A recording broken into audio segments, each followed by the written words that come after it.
കർത്താവിൻ്റെ മേശയിൽ സംബന്ധിപ്പാനായിട്ട് നാം ഒരുങ്ങുകയാണ് ഇപ്പോൾ. കർത്താവിൻ്റെ മേശ കർത്താവ് നമുക്ക് വേണ്ടി ഒരുക്കിയിരിക്കുന്ന വലിയ സദ്യയാണ്. അതിലെ വിഭവങ്ങൾ കർത്താവിൻ്റെ ശരീരവും കർത്താവിൻ്റെ രക്തവും.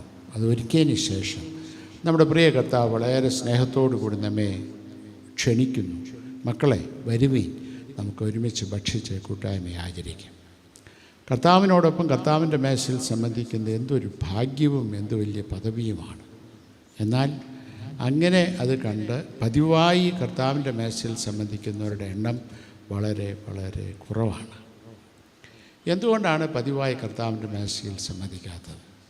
ഒന്ന്, എന്താണ് കുർബാന എന്നറിയാത്തത് കൊണ്ടും ആരാണ് നമ്മെ ക്ഷണിക്കുന്നത് എന്നുള്ളതിനെക്കുറിച്ചുള്ള വ്യക്തതയില്ലാത്തതുകൊണ്ടുമാണ് സംഭവിക്കുക. ഇത് കർത്താവിൻ്റെ മേശയിലേക്ക് കർത്താവ് നമ്മെ ക്ഷണിക്കുമ്പോൾ അത് നിരാകരിക്കുവാൻ തക്കവണ്ണം നമുക്ക് എങ്ങനെയാണ് സാധിക്കുക? ഒരിക്കലും സാധിക്കില്ല.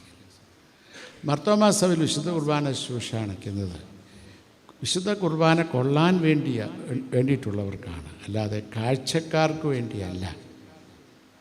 കുർബാന കാണാനായിട്ടാരും ദേവാലയത്തിലേക്ക് വരരുത്, ആരാധിക്കാൻ. വിശുദ്ധ മേശയിൽ സംബന്ധിപ്പാൻ ഒരുക്കത്തോടെ ആയിരിക്കണം വരേണ്ടത്. ഇപ്പോൾ കുമ്പസാരത്തിന് ക്ഷണിക്കുമ്പോൾ വിശുദ്ധ കുർബാന കൊള്ളാൻ ആരുമില്ലെങ്കിൽ വിശുദ്ധ കുർബാന അവസാനിപ്പിക്കും. അങ്ങനെ സംഭവിക്കാറില്ല. ആരെങ്കിലും ഒരാളെങ്കിലും വിശുദ്ധ കുർബാന കൊള്ളാറുണ്ടാവും എന്നുള്ളതുകൊണ്ട്. അതിൻ്റെ അർത്ഥം ഇതാണ്, അത് കാഴ്ചക്കാർക്ക് വേണ്ടിയല്ല, വിശുദ്ധ മേശയിൽ സംബന്ധിക്കുന്നവർക്ക് വേണ്ടിയാണ് കുർബാന ശുശ്രൂഷ.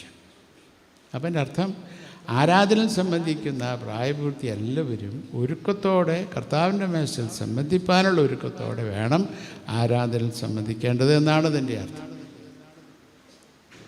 കുറച്ച് പേർ കുർബാന കൊള്ളുകയും കുറച്ച് പേർ കൊള്ളാതിരിക്കാനും അത് അങ്ങനെ സംഭവിക്കാൻ പാടില്ല. എല്ലാവരും കർത്താവിൻ്റെ മേശയിൽ സംബന്ധിപ്പാനുള്ള ഒരുക്കത്തോടെ ആയിരിക്കണം വരേണ്ടത്. പല കാരണങ്ങളാൽ കർത്താവിൻ്റെ മേശയിൽ നിന്ന് മാറി നിൽക്കുന്നത് ശ്രദ്ധിച്ചിട്ടുണ്ട്. ചില ആളുകൾ ആര് കുർബാന ചൊല്ലുന്നു എന്ന് നോക്കി കുർബാന കൊള്ളണോ വേണ്ടയോ നിശ്ചയിക്കും.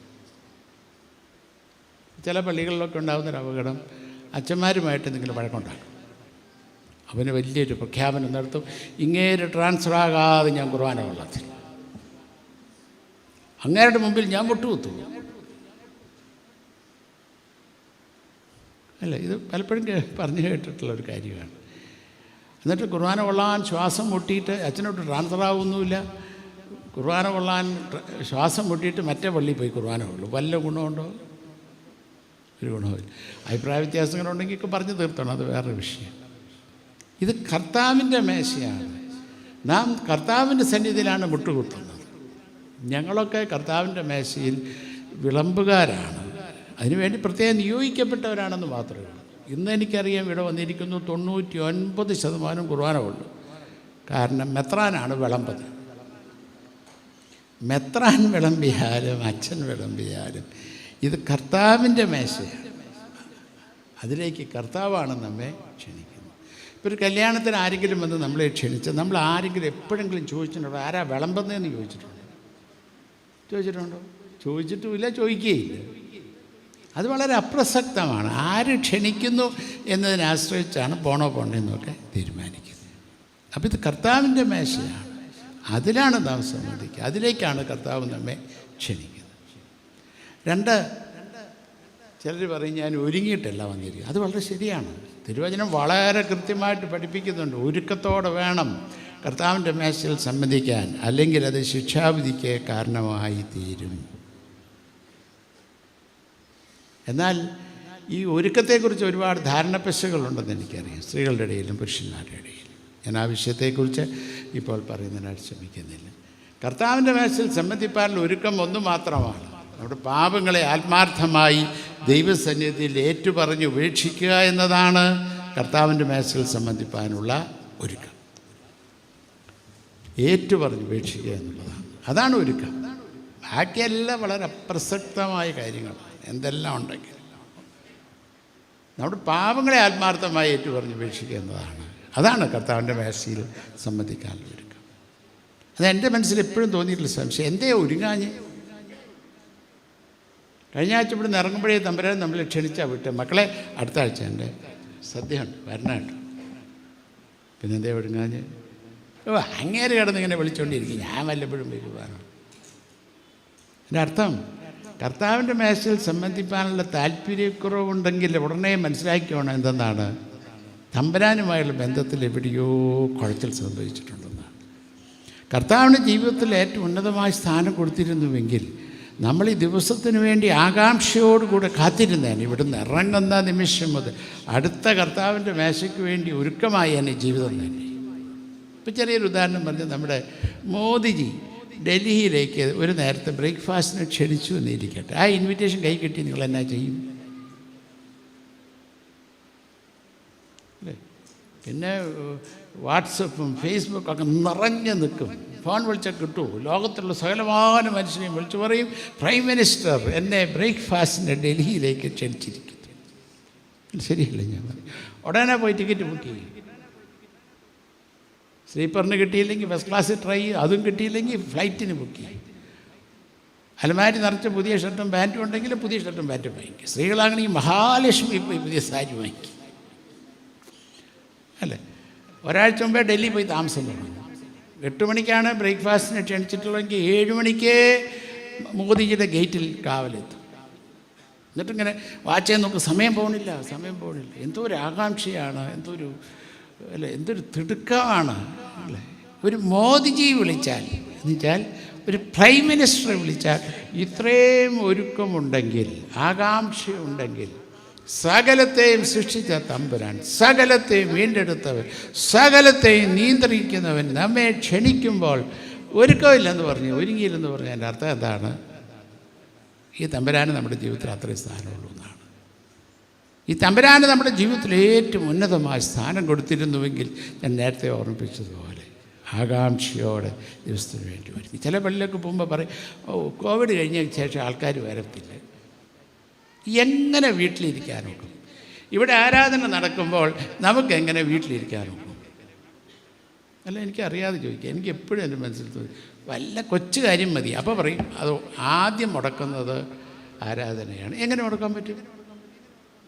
വെറുതെ വീട്ടിലിരിക്കാൻ പറ്റുമോ? ഇവിടെ ആരാധന നടക്കുന്നു, തമ്പുരാനെ ആരാധന നടക്കുന്നു, തമ്പുരാനെ ആരാധിക്കുന്നതിനായിട്ട് ജനങ്ങൾ കൂടി വരുന്നു. വീട്ടിലിരിക്കാൻ പറ്റുമോ? എല്ലാ ആഴ്ചയും ഇതിൽ കവിഞ്ഞ ആളുകൾ ഇവിടെ കൂടി വരേണ്ടതാണ്. അല്ലേ? കൂടി വരേണ്ടതാണ്. ഇത് സ്പെഷ്യലാണെന്ന് എനിക്കറിയാം. ആദ്യ കുർബാനയും പിന്നെ മെത്രാനും ഒക്കെ വരുന്നു എന്നുള്ളത് കൊണ്ടാണ് കവിഞ്ഞ് പുറത്തും ഒക്കെ നിറഞ്ഞു നിൽക്കുന്നതെന്ന് എനിക്കറിയാം നിശ്ചയം. എങ്ങനെ വീട്ടിലിരിക്കാനൊക്കെ ഒക്കില്ല. അതിനൊക്കെ അർത്ഥം തമ്പുരാന് നമ്മുടെ ജീവിതത്തിൽ സ്ഥാനം കൊടുക്കുന്നതനുസരിച്ചാണ്. തമ്പുരാനെ ആരാധിക്കുന്നതും തമ്പുരാൻ്റെ മേശയിൽ സംബന്ധിക്കുന്നതൊക്കെ ഏറ്റവും സുപ്രധാനമാണെന്ന് കരുതിയാൽ മറ്റ് കാര്യങ്ങളൊക്കെ സെക്കൻഡറിയാണ്. ഇത് കഴിഞ്ഞിട്ടേ ഉള്ളൂ മറ്റെന്തും. അല്ലേ? ഇത് ഒഴിവാക്കിക്കൊണ്ട് നമുക്ക് വേറെ എന്തിനും പോകാനായിട്ട് സാധിക്കില്ല. കാരണം അപ്പോൾ അതാണ് പ്രാധാന്യം കൽപ്പിക്കുന്നത് എന്നാണ് ഇതിൻ്റെ അർത്ഥം. മൂന്നാമതായിട്ട് ചില ആളുകൾ പറഞ്ഞു കേട്ടിട്ടുണ്ട്, ഞാനിതിനെ അയോഗ്യനാണ്, പാപിയാണ്, പിന്നെ എങ്ങനെ കുർബാന കൊള്ളും? വളരെ ശരിയാണ്. എനിക്കോ നിങ്ങൾക്കോ തമ്പുരാൻ്റെ സന്നിധിയിലേക്ക് അടുത്ത് വരുവാനോ തിരുമുഖത്തേക്ക് നോക്കുന്നതിനോ വല്ല യോഗ്യതയുമുണ്ടോ? ഇല്ലെന്നാണ് എൻ്റെ വിശ്വാസം. നമുക്കാർക്ക് യാതൊരു യോഗ്യതയില്ല. ഈ അയോഗ്യത തമ്പുരാൻ്റെ സന്നിധിയിൽ സമ്മതിക്കുന്ന സമയമാണ് ഈ കുമ്പസാരം. കുമ്പസാര സമയത്ത് എന്താ പറയുന്നത്? എൻ്റെ തമ്പുരാനെ, വാക്കിലും പ്രവൃത്തിയിലും ചിന്തയിലും പിഴച്ചുപോയി നിൻ്റെ സന്നിധിയിലേക്ക് അടുത്ത് വരുവാനോ തിരുമുഖത്തേക്ക് നോക്കുവാനോ ഈ പാപി അയോഗ്യനാണ് കർത്താവേ. കുറിയലായിസോൻ കുറിയലായിസോൻ കുറിയലായിസോൻ. മനസ്സലി ഉണ്ടാകണമേ കർത്താവേ. ഇതല്ലേ കുമ്പസാരം? അല്ലേ? എന്നാലോ കർത്താവേ, അധിക പാപിനിയായ സ്ത്രീയെ കൈക്കൊണ്ടില്ലേ, കള്ളനെ കൈക്കൊണ്ടില്ലേ, ചുങ്കക്കാരനെ കൈക്കൊണ്ടില്ലേ, അതിനേക്കാൾ ഒരു മെച്ചവും എനിക്കില്ല. തമ്പുരാനെ മനസ്സിൽ. ഇതാണ് നിലവിളി, ഇതാണ് കുമ്പസാരം. പലപ്പോഴും നമുക്ക് ഈ കുമ്പസാരം വളരെ അശ്രദ്ധയോടുകൂടി ചെയ്യുന്ന ഒന്നാണ്. കാരണം ഈ കുർബാന കൊണ്ടാലും കൊണ്ടില്ലെങ്കിലും നമ്മളെല്ലാ ആഴ്ച ഇത് കേട്ടോണ്ടിരിക്കുകയാണ്. അപ്പോൾ ഇത് നമുക്ക് കാണാതെ അറിയാവുന്നൊരു കാര്യമാണ്. അത് കാരണം അച്ഛൻ കുമ്പസാരം തുടങ്ങുമ്പോഴേ നമ്മളിവിടെ പറഞ്ഞു തീർക്കും. ആ സമയത്താണ് എല്ലാവരും അവിടെ പുറത്ത് എന്താ നടക്കുന്നത്, അടുത്ത് നിൽക്കുന്നവൻ്റെ കയ്യിൽ പുതിയ വാച്ചുണ്ടോ, അവൾ പുതിയ സാരിയാണോ ഓർത്തിരിക്കുന്നത്, ഇതെല്ലാം അന്വേഷിക്കുന്ന സമയമാണ് ഈ കുമ്പസാര സമയം. എന്നാൽ ഈ കുമ്പസാര സമയത്ത് കണ്ണടയ്ക്കണം. എന്നിട്ട് കൈകൾ കൂപ്പണം, എന്നിട്ട് നമുക്ക് വേണ്ടി കാൽവറിയിൽ പരമയാഗമായി തീർന്ന ആ കുരിശിനെ ഇങ്ങനെ കാണണം. ആ കുരിശിൽ കർത്താവ് കിടക്കുന്നതും കർത്താവിൻ്റെ ശരീരത്തിൽ നിന്ന് രക്തം ഇറ്റിറ്റ് വീഴുന്നതും അന്ത്യശ്വാസം വലിക്കുന്നതും ഒക്കെ ഇങ്ങനെ മനസ്സിൽ കണ്ടുകൊണ്ട് കുമ്പസാരത്തിൽ സംബന്ധിക്കണം. അങ്ങനെ കുമ്പസാരിച്ചാൽ കണ്ണ് നിറയാത്തൊരു മനുഷ്യനുണ്ടാകുമെന്ന് എനിക്ക് തോന്നുന്നില്ല, അല്ലേ? പക്ഷെ പലപ്പോഴും നമ്മളെങ്ങനെ ചെയ്യും, കുമ്പസാരിക്കുമ്പോൾ ചിരിച്ചുകൊണ്ട് നിൽക്കും, കുർബാന കൊള്ളാൻ നേരത്തെ കരയും. അതിൻ്റെ ഓർഡർ നേരെ തിരിച്ചാണ്. കുമ്പസാരിക്കുമ്പോൾ കരയണം. കുമ്പസാരം കഴിഞ്ഞ് കഴിയുമ്പോൾ അച്ഛൻ ഒരു വലിയൊരു പ്രഖ്യാപനം നടത്തും. എന്താണെന്നറിയാമോ?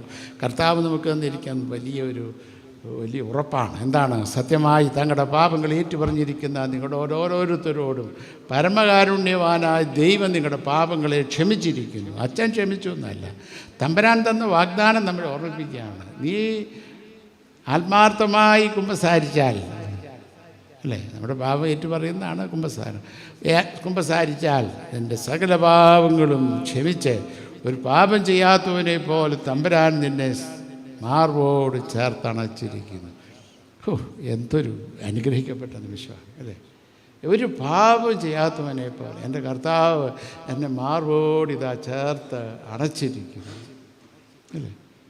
നമ്മുടെ മുഖം കിടന്നിങ്ങനെ തിളങ്ങണം അപ്പോൾ, അല്ലേ? കുമ്പസാരിക്കുമ്പോൾ കരയണം, കുർബാന കൊള്ളാൻ നേരത്തെ ഇങ്ങനെ മുഖം കിടക്കിടന്ന് തിളങ്ങണം. എന്തിൻ്റെ തിളക്കമാണ്? എൻ്റെ സകല പാപവും എൻ്റെ തമ്പുരാനോട് ക്ഷമിച്ചിരിക്കുന്നു, ഒരു പാപം ചെയ്യാത്തവനെ പോലെ എന്നെ മാർവോട് ചേർത്തണച്ചിരിക്കുന്നു. ഈ വലിയ ഉറപ്പോടും സന്തോഷത്തോടും കൂടെയാണ് നമ്മൾ വിശുദ്ധ മേശയിൽ സംബന്ധിക്കുന്നത്. നമ്മളിവിടെ മുട്ടുകുത്തുന്ന അവസരത്തിൽ ആദ്യ കുർബാനയ്ക്ക് യോഹന്നാൻ കുർബാന കൊണ്ടതുപോലെ കുർബാന കൊള്ളണം. യോഹന്നാൻ എങ്ങനെ കുർബാന കൊണ്ട്? കർത്താവിൻ്റെ മാർവിൽ ചാരി, അങ്ങനെയല്ലേ എഴുതിയിരിക്കുന്നത്. നമ്മളിവിടെ മുട്ടുകുത്തുമ്പോൾ നമ്മോടൊപ്പം ആയിരിക്കുന്ന കർത്താവിൻ്റെ മാർവിൽ ചാരി, കർത്താവിൻ്റെ ഹൃദയത്തിൻ്റെ തുടിപ്പനുഭവിച്ച്, മാർവിൻ്റെ ചൂടനുഭവിച്ച് കർത്താവിൻ്റെ മേശയിൽ സംബന്ധിക്കുന്നു. ഒറ്റ പ്രാവശ്യം അങ്ങനെ കർത്താവിൻ്റെ മേശയെ സംബന്ധിച്ച ജീവിതത്തിൽ ഒരിക്കലും കർത്താവിൻ്റെ മേശയിൽ നിന്ന് മാറി നിൽക്കാൻ പറ്റത്തില്ല, ഒരിക്കലും മാറി നിൽക്കാൻ. കാരണം ഇത് അത്ര അതുല്യമായൊരനുഭവമാണ്. ഇതിന് തുല്യമായൊരു ഉപവാസ പ്രാർത്ഥനയില്ല, കൂട്ടായ്മയില്ല, പ്രൈസ് ആൻഡ് വർഷിപ്പില്ല, ഒന്നുമില്ല. അത്ര അതുല്യമായ ഒരു വലിയ അനുഭവമാണ് കർത്താവിൻ്റെ മേശയിൽ സംബന്ധിക്കാൻ സാധിക്കുക. അതാണ് ആത്മാവിൻ്റെയും ശരീരത്തിൻ്റെയും സൗഖ്യമാണ്. ഇന്ന് എനിക്ക് ആദ്യമായി വിശുദ്ധ കുർബാന കൊള്ളുന്ന കുട്ടികളോട് പറയാനുള്ളത്, ഇന്നു മുതൽ ജീവിതത്തിൻ്റെ അന്ത്യശ്വാസം വലിക്കുന്നതുവരെയും എപ്പോഴൊക്കെ കർത്താവിൻ്റെ മേശയിൽ സംബന്ധിക്കാൻ അവസരം കിട്ടും അപ്പോഴൊക്കെ ഒരുക്കത്തോടെ, അത് വളരെ പ്രധാനമാണ്, ഒരുക്കത്തോടെ കർത്താവിൻ്റെ മേശയിൽ സംബന്ധിക്കണം. ഒരു കാരണവശാലും കർത്താവിൻ്റെ മേശയിൽ നിന്ന് മാറി നിൽക്കാൻ ഇടയാകരുത്. ഞാൻ പറഞ്ഞത് കേട്ടോ? മനസ്സിലായോ?